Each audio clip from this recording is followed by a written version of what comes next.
Saudara-saudariku yang terkasih, kembali berjumpa dengan saya, Pastor Postinus Gule OSC. Pada kesempatan ini saya kembali membahas satu pertanyaan, lagi-lagi mengenai perkawinan beda gereja antara seorang Katolik dengan seorang Protestan. Nah, ada yang bertanya kepada saya melalui media sosial. Ya. Romo, salam kenal. Nama saya TN. Saya beri inisial untuk menjaga privasi seseorang yang bertanya kepada saya. Saya TN, apakah saya boleh bertanya, meminta pendapat Romo tentang pernikahan saya? Begini Romo, saya kan gadis Katolik dan calon saya adalah seorang Protestan yang bergelar STH atau Sarjana Teologia. Kesepakatan keluarga kami akan diberkati secara gereja Protestan karena calon suami saya lulusan STH. Tetapi saya tetap Katolik. Bagaimana ya Romo? Saudara-saudariku yang terkasih, dalam pertanyaan ini maka ada 3 hal yang harus kita pertimbangkan atau kita bahas. Yang pertama, apakah perkawinan beda gereja antara Katolik dengan Protestan itu dimungkinkan dan apa saja persyaratannya. Yang kedua, apakah diperbolehkan menikah di luar gereja Katolik, yaitu menikah secara Protestan, artinya tidak menjalani tata peneguhan gereja Katolik. Nah, apakah ini diperbolehkan di dalam gereja Katolik? Lalu yang ketiga, dalam kasus ini apakah juga memungkinkan seorang gadis Katolik menikah dengan Protestan sarjana teologia? Berarti ini kan sebenarnya belajar mengenai kependetaan, atau minimal kalau dia tidak menjadi pendeta, dia kemungkinan besar menjadi guru agama Protestan. Nah, apakah gadis Katolik ini yang akan menikah dengan seorang laki-laki Protestan bergelar STH ini mampu bertahan atau setia di dalam iman Katoliknya? Nah, ini 3 hal ini yang kita bahas.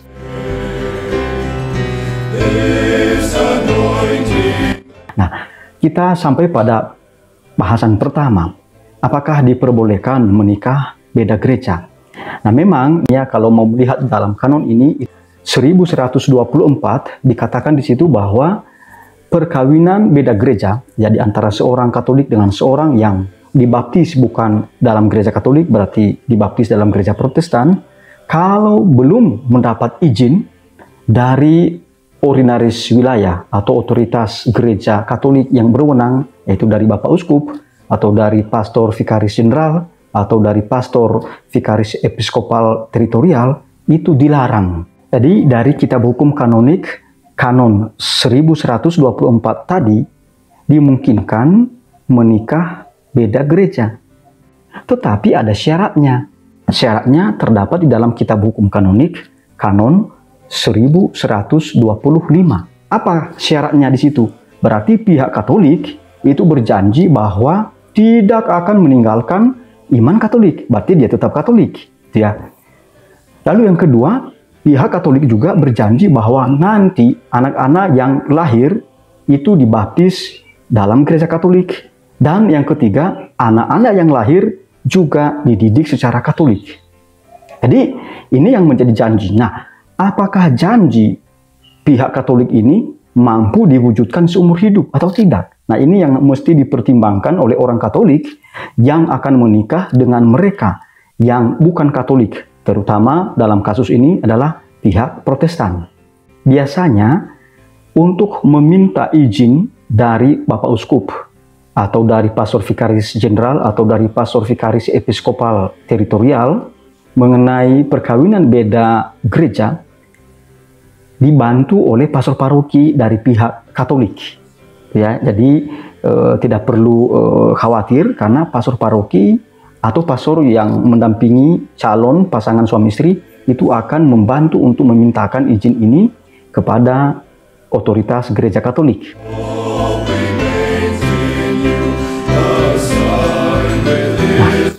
Nah, dalam pertanyaan saudari kita tadi, itu ada hal yang sangat penting yang perlu kita jelaskan dan perlu kita jawab, yakni apakah seorang Katolik yang akan menikah dengan seorang Protestan dimungkinkan atau boleh melangsungkan perkawinan secara Protestan, artinya di gereja Protestan, di depan pendeta.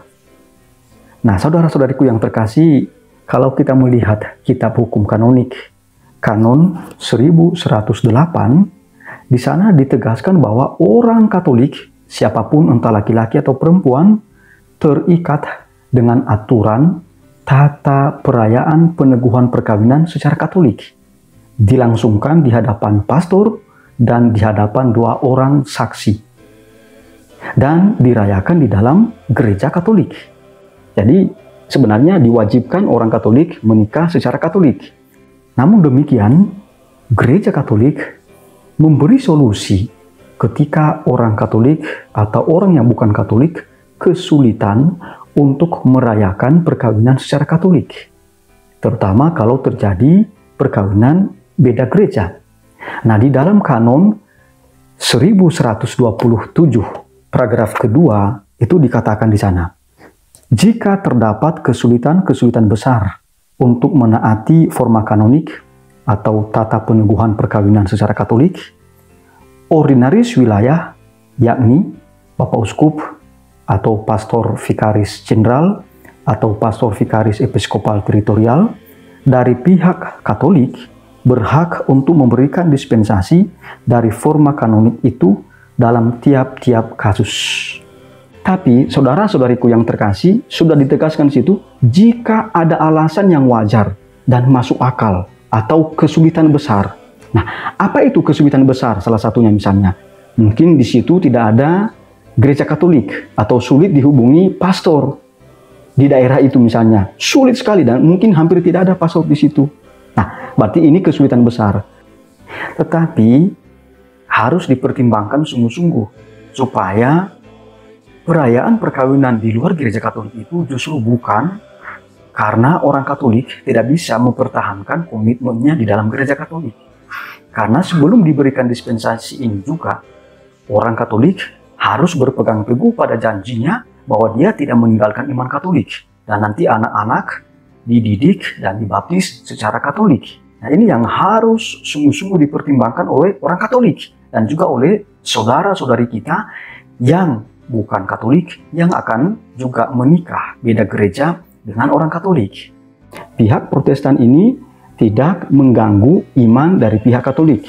Dia mempersilahkan calon pasangannya yang adalah Katolik itu tetap menjadi Katolik.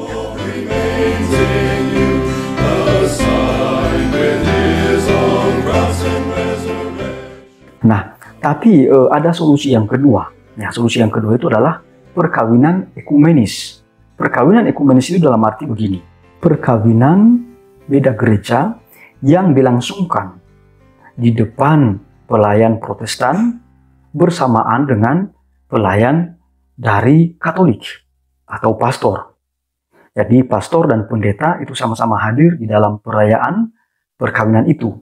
Namun dengan ketentuan, pada saat kedua mempelai saling memberikan dan menerimakan kesepakatan perkawinan, maka yang berhak meminta, menanyakan, dan menerima kesepakatan ini adalah pastor, bukan pendeta. Nah, kalau terjadi demikian, maka perkawinan tersebut sah menurut gereja Katolik.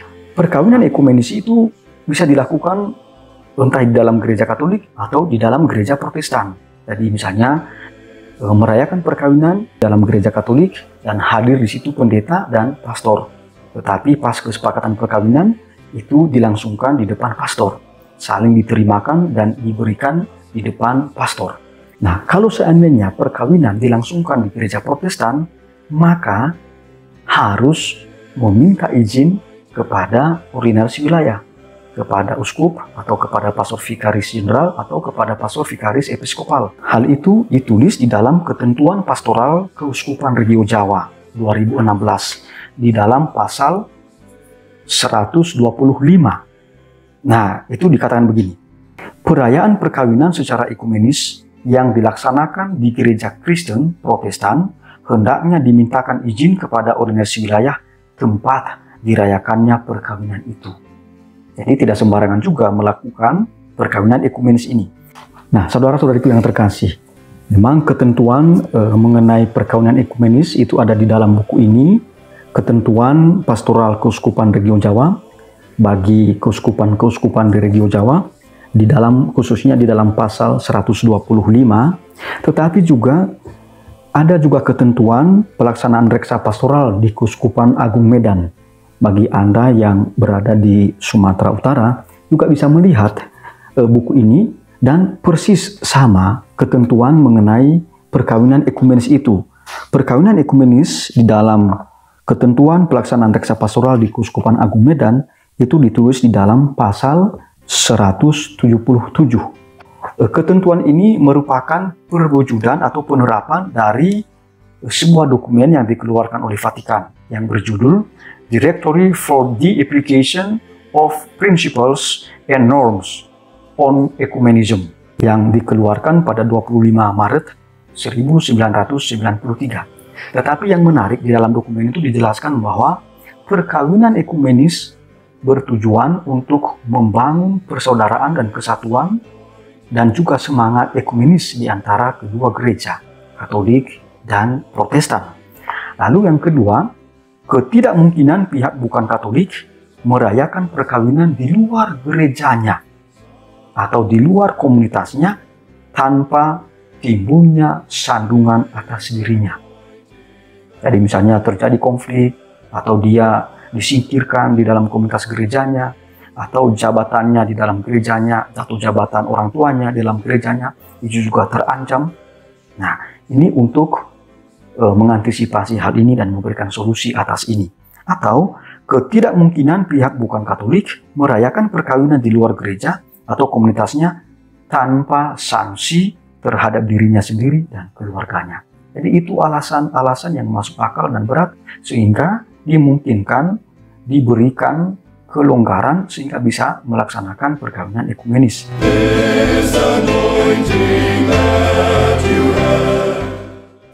Tapi pokok bahasan yang ketiga ini yang menarik. Apakah gadis Katolik tadi yang akan menikah dengan calon suami yang notabene sarjana teologia, berarti calon pendeta Protestan atau minimal calon pemuka agama Protestan, mampu mempertahankan iman kekatolikannya? Apakah juga mampu nanti membaptiskan anak-anak, mampu mendidik anak-anak secara Katolik? Nah, ini yang kita lihat. Budaya kita itu sangat kentara dengan budaya patriarkal, dalam arti yang lebih dominan adalah laki-laki.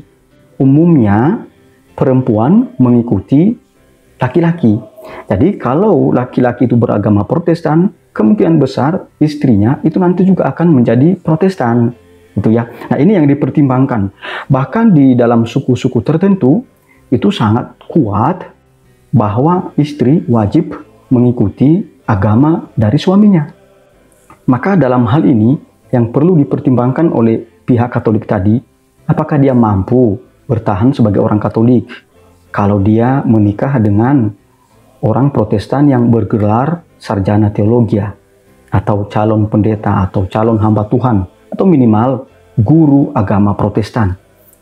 Lalu yang kedua, juga apakah mampu seumur hidup melaksanakan janji bahwa anak-anak yang akan lahir dibaptis dan dididik secara gereja Katolik. Jadi harus terjadi sebelum perkawinan kesepakatan ini di antara keduanya. Maka kita sarankan kepada pihak Katolik sungguh-sungguh mempertimbangkan hal ini. Tapi kalau ditanya kepada saya, ya, hati kecil saya mengatakan akan sangat sulit ke depan orang Katolik ini bertahan di dalam agamanya karena dia posisinya sekali lagi adalah seorang perempuan, karena di dalam budaya kita sangat kuat budaya patriarkal, ya, budaya laki-laki, ya. Lalu yang berikutnya kemungkinan juga akan kesulitan juga untuk membaptiskan anak-anak secara Katolik dan mendidik anak secara Katolik, karena justru yang berbeda gereja adalah pihak suami. Nah, saudara-saudariku yang terkasih, kendati saya katakan bahwa sangat sulit posisi gadis Katolik ini, namun demikian bukan berarti tidak mungkin mempertahankan iman Katoliknya, mampu mendidik anak dan membaptis anak secara Katolik. Karena dalam pengalaman saya, ada beberapa orang juga gadis Katolik yang mampu setia mempertahankan iman kekatolikannya kendati ia melangsungkan perkawinan beda gereja.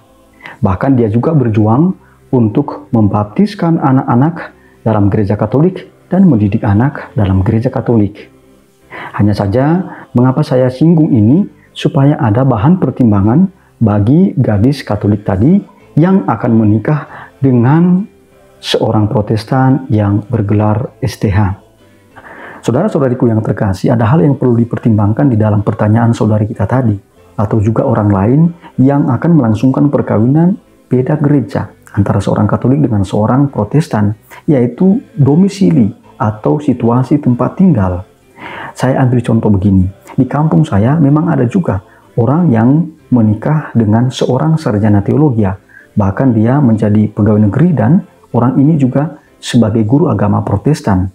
Permasalahannya adalah orang ini adalah seorang perempuan dan menikah dengan orang kampung saya yang orang Katolik.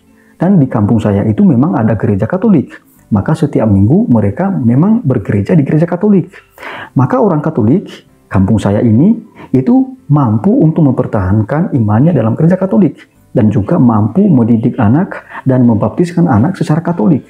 Tapi coba Anda bayangkan kalau seandainya yang terjadi adalah sebaliknya.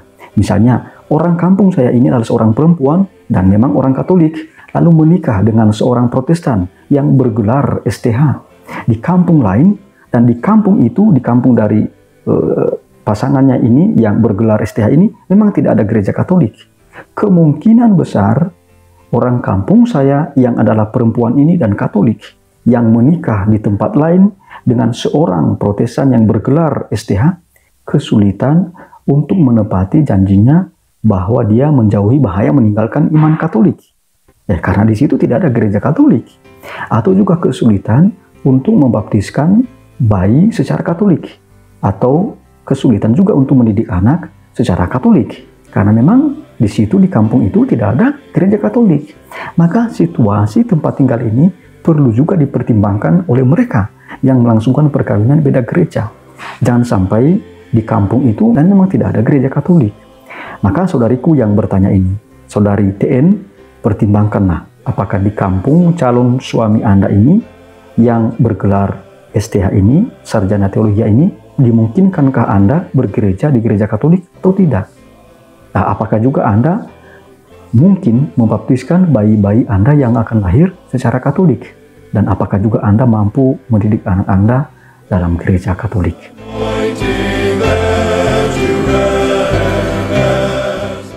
Saudara-saudariku yang terkasih, agama jangan jadikan sebagai sumber konflik, tetapi jadikanlah sebagai sumber kebijaksanaan, supaya Anda lebih dewasa secara manusiawi, tetapi juga lebih dewasa secara rohani.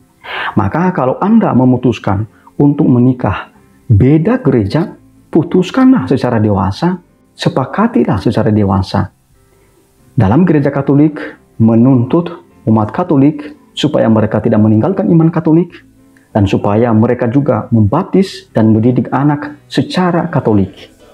Nah, maka pihak-pihak yang bukan Katolik juga silakan mempertimbangkan baik-baik. Tentu saja perkawinan bagi Katolik adalah panggilan. Perkawinan bagi Katolik adalah sakramen dalam arti tanda dan sarana keselamatan Allah. Karena yang menghendaki perkawinan adalah Tuhan Allah sendiri. Itu dibahas di dalam misalnya Injil Matius bab 19 ayat 5-6. Perkawinan itu suci dikehendaki oleh Allah. Maka mulailah dengan niat-niat yang baik, dengan komitmen yang baik, janji di hadapan Allah bahwa Anda tidak meninggalkan iman Katolik, Anda mendidik anak dan membaptis anak secara Katolik. Perkawinan bagi kita orang Katolik adalah sebagai sakramen, sarana dan tanda keselamatan Allah. Maka sekali Anda berjanji di hadapan Allah, laksanakanlah, perjuangkanlah, Jangan sampai ke depan Anda kesulitan untuk mengikuti gereja Katolik, untuk setia di dalam gereja Katolik, untuk setia pada janji Anda bahwa Anda mau mendidik anak, mau membaptis anak secara Katolik. Tuhan memberkati Anda. Amin.